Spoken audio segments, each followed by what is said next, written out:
First of all, I would like to thank for the opportunity to be here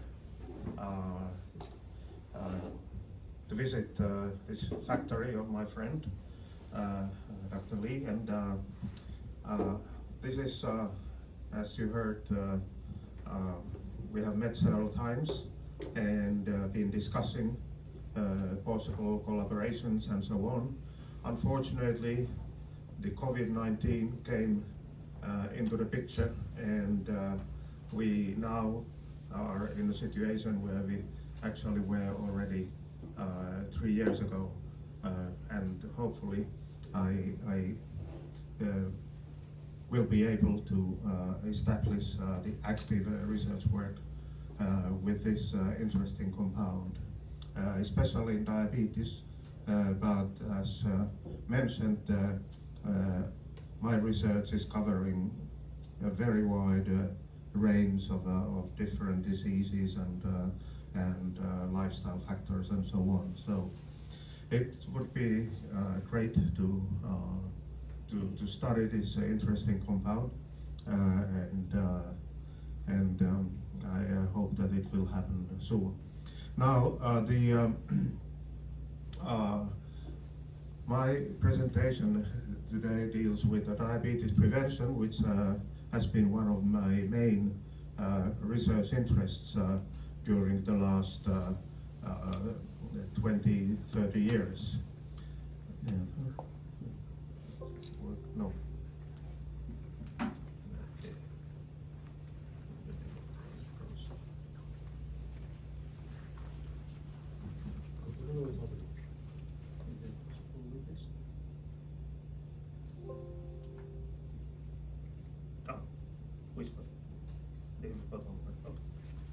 Yeah.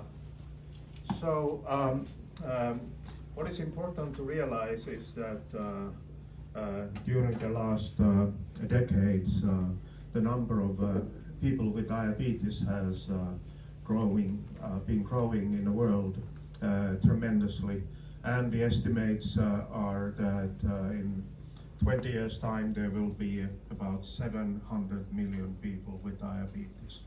700 million.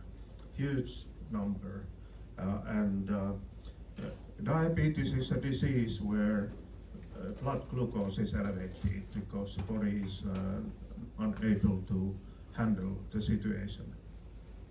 And you can understand that when there is an excess of glucose in the blood, it goes everywhere in the body, everywhere, and the high glucose is toxic. It makes damage in the cells everywhere in the body.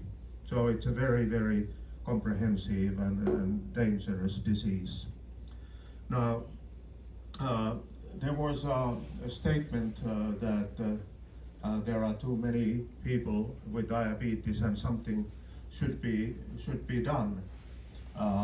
And this was written by the American famous Dr. Joslin, but he wrote it 100 years ago. And we are still struggling how to prevent diabetes because nothing really happened after his statement. What happened was that the insulin was invented, and everybody thought that now the diabetes problem has been solved because we have insulin. That was a wrong way. And therefore we are today still struggling with the diabetes prevention. There was another paper from India even earlier about the diabetes prevention that was published. Now, diabetes can be divided into type 1 and type 2, and I'm talking about type 2 diabetes. It has several modifiable risk factors, but also other non-modifiable risk factors like age and genetics and so on. When we know already that there are these modifiable risk factors, we should be able to do something. And how to avoid diabetes? So shall we control all these factors, or how to do it? Now, if we want to prevent a disease, the first we have to understand how to diagnose.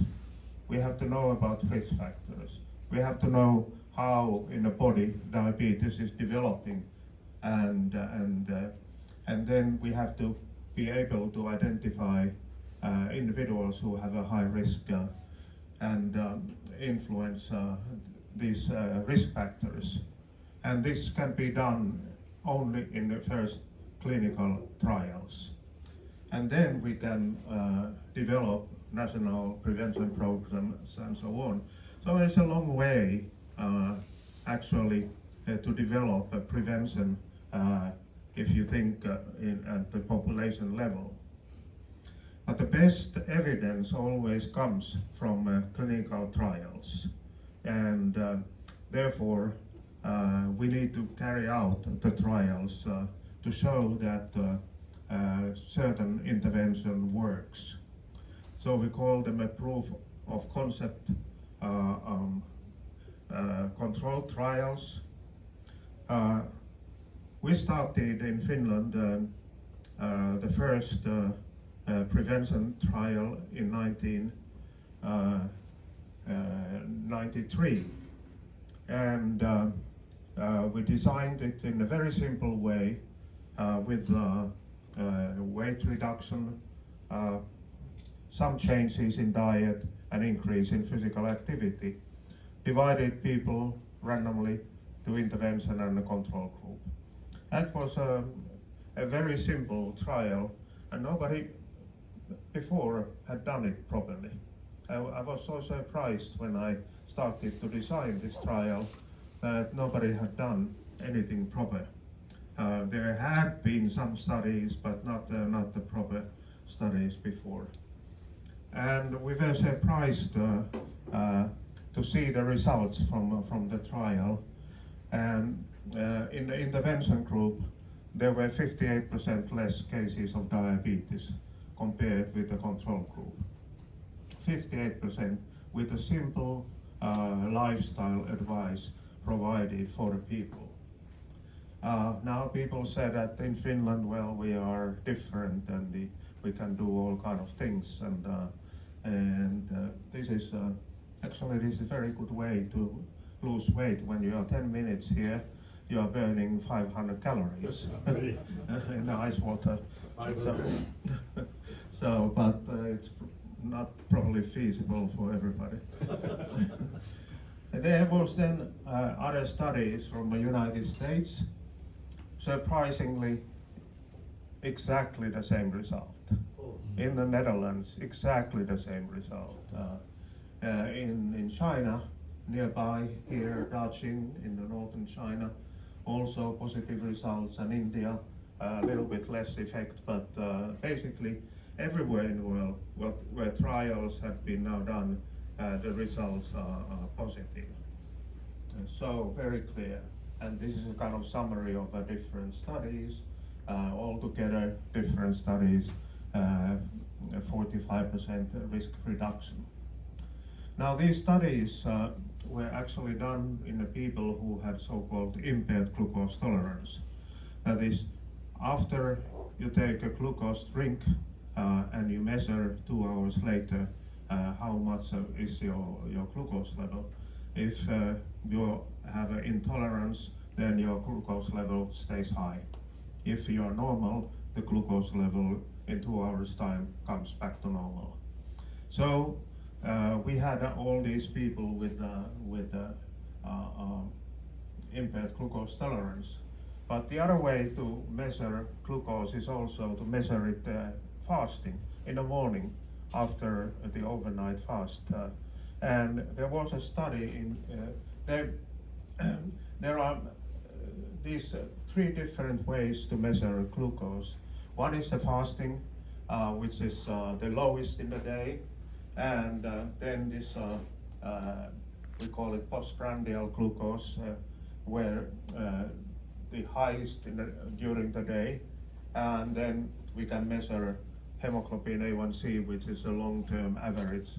It's a red cell gets the glucose, and it's a sort of a red cell marker. when we measure these three different parameters of glucose problem, we have realized that these three different ways identify different people. So not the same people, but the different people mainly. And therefore, this is a problem that if you measure only fasting glucose, you don't find everybody who has actually diabetes or pre-diabetes. And the same with the hemoglobin A1C. So there was one study published about 10 years ago from Japan, where they took a people who had a high fasting glucose, and they looked at it with lifestyle intervention, and they found that there was a positive effect also in these individuals.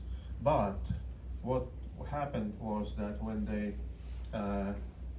looked at the people who had isolated only fasting glucose elevation, but not the postprandial glucose elevation, there was no effect.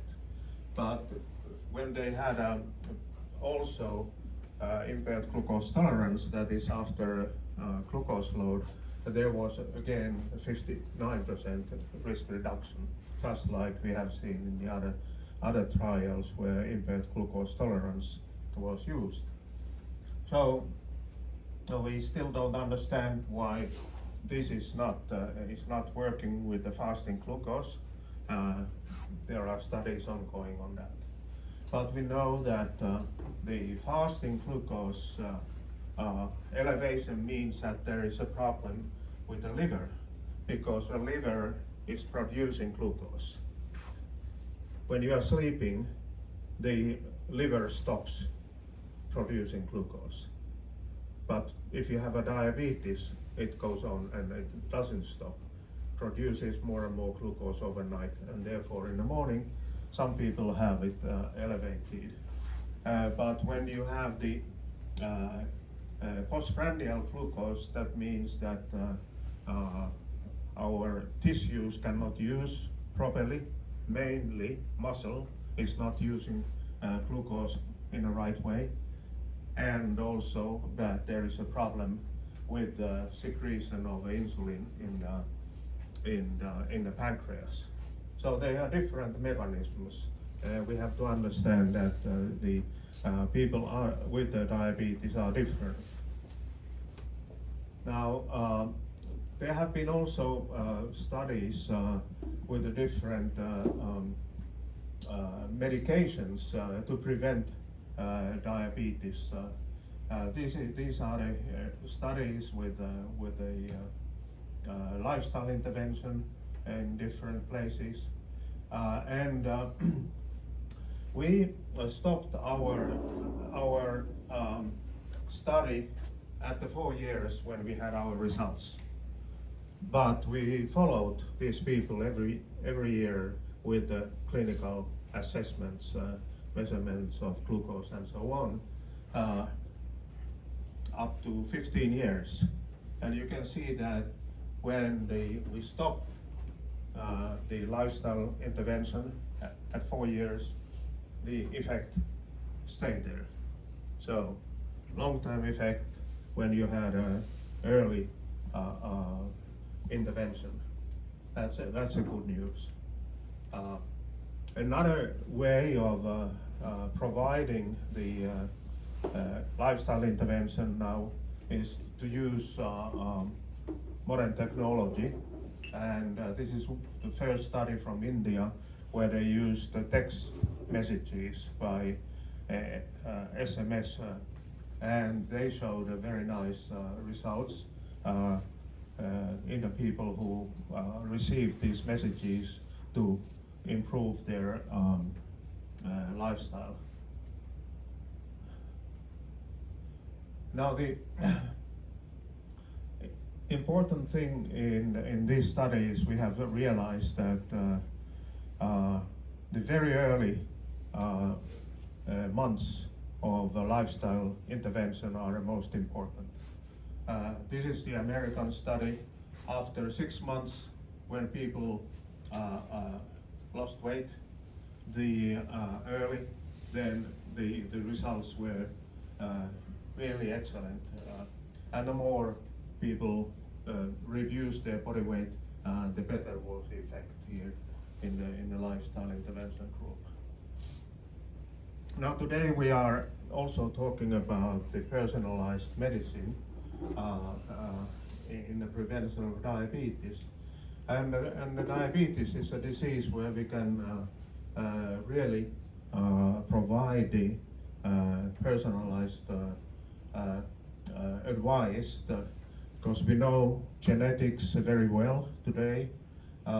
We know the risk factors and different biomarkers, and we have a simple way of identifying who has a high risk of diabetes before the diabetes occurs.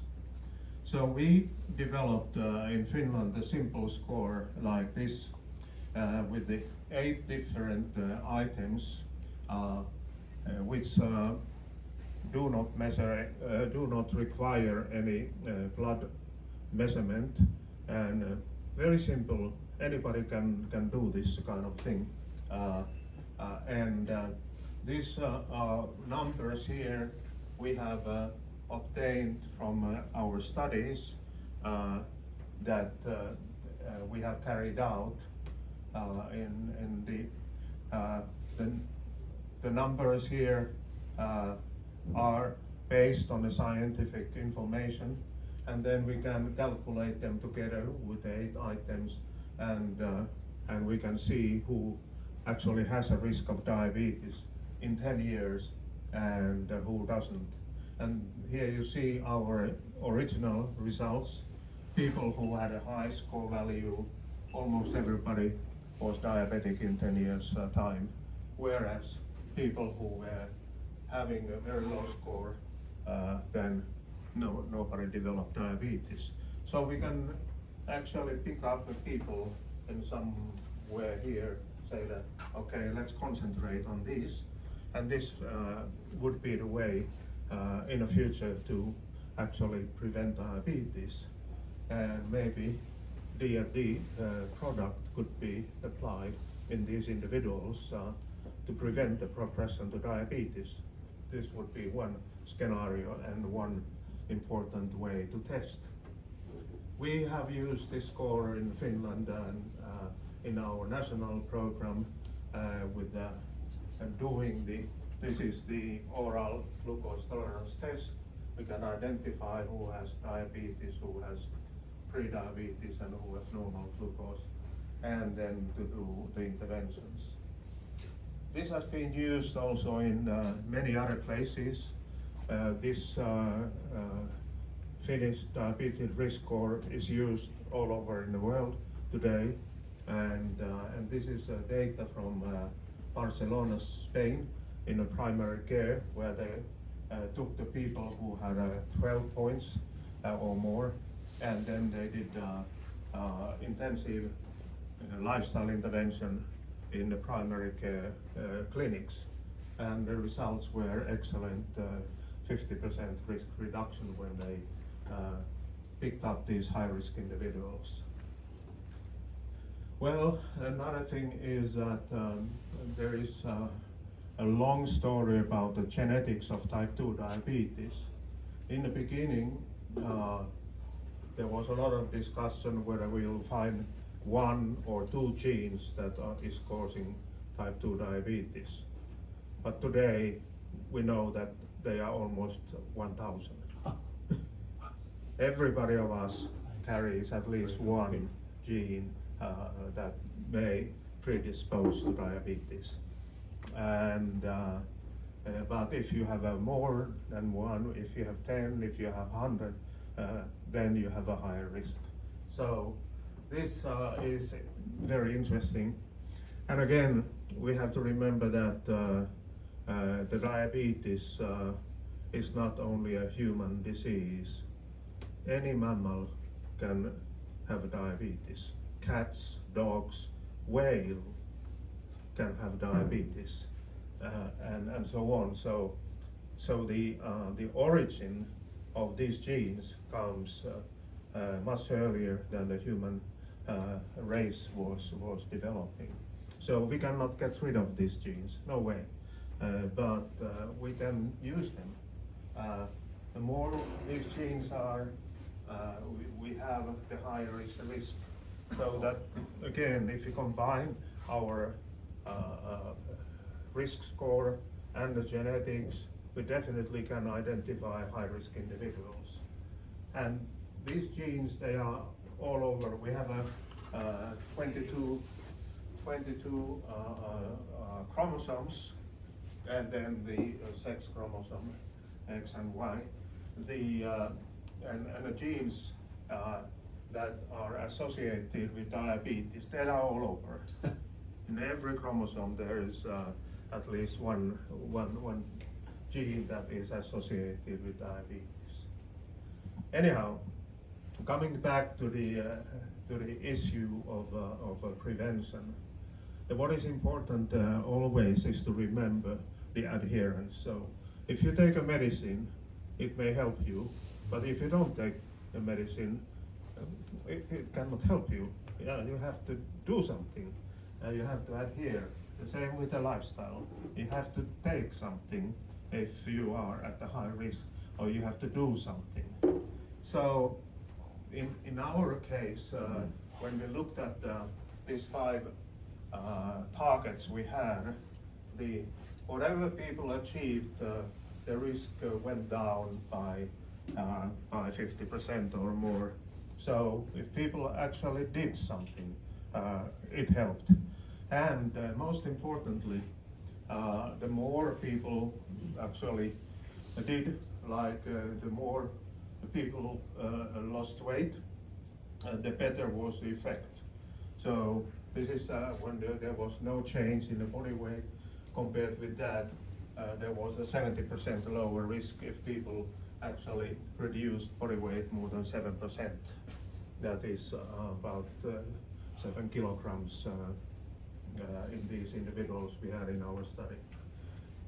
And then, if people succeeded to achieve all these 5 goals here, or 4, nobody became diabetic, not a single person.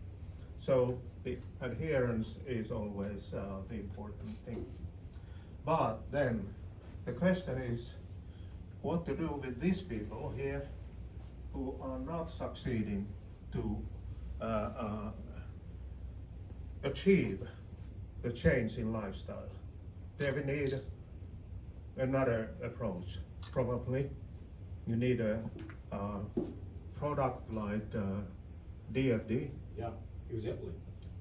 We have been discussing that shall we use the glucose lowering drugs, but they are causing side effects, they are expensive and so on. So it's not really prevention if you start giving anti-diabetic drug to the people.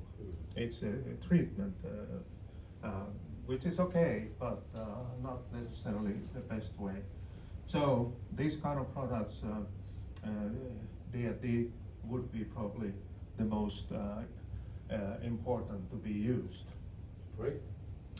And then we have looked at the studies in Finland. We had about 20,000 men, 20,000 women, followed them for 13 years. It's just a random sample of population. Nothing, no intervention, no nothing. Just a measurement at the baseline and then the follow-up to see who develops diabetes and who doesn't. Taking these lifestyle factors like obesity, there are a number of healthy lifestyle factors here. One lifestyle factor is obesity. If people were not obese, if people consumed a moderate amount of alcohol, had physical activity, healthy diet, no smoking, these people then, out of 20,000 women, about 3,600 were in this category. Now, when we looked at the development of diabetes by the number of these healthy lifestyle factors, we saw that compared with those who had a 0 or just 1 healthy lifestyle factor. Compared with those who had all 5 healthy lifestyle habits had a 90% lower risk of diabetes. They lived healthy life without any medical advice, without anything. So you can see the more people had healthy lifestyle factors, the lower is the risk. But again, we have to think what to do these people who do not have all healthy lifestyle habits. We have probably majority of the population are so that they don't have a healthy lifestyle completely, and therefore we need different approaches. We can screen these people who have a high risk and to do something, but then the other way would be to actually act in a population so that everybody is doing something, and we can do it. It's not just like the smoking legislation, for instance, so that without any individual identification of high risk, we do something. Anyhow, now we have these different possibilities to do diabetes prevention, and in the United States a couple of years ago they had different programs going on after we had these results from the trials. So things are moving gradually. But we need the tools to actually improve the situation in these programs. We have shown now that maybe diabetes, type 2 diabetes, is starting to come down. In Finland, around 2010, we saw the peak, and now the trend is going down. In the United States, approximately the same time, a similar kind of trend. So maybe diabetes is starting to decrease because people are understanding how to prevent diabetes. But still, there is a long way before we are at the level of 0 from here. So we need to do many things in order to prevent diabetes in high-risk individuals and in the population. We can provide science. We have provided scientific facts. We need more scientific facts, but then we need to change habits, behaviors, and cultures. And for that, the non-medical sector, food industry, agriculture, taxation, environmental design, all kind of things are very important in addition to these sort of medical approaches. And I believe that these kind of non-medical interventions are more important than the medical interventions that are expensive and only can help few individuals in the community. So good luck with your product, and let's try to see a couple of trials how it works in different types of people. Okay, thank you very much.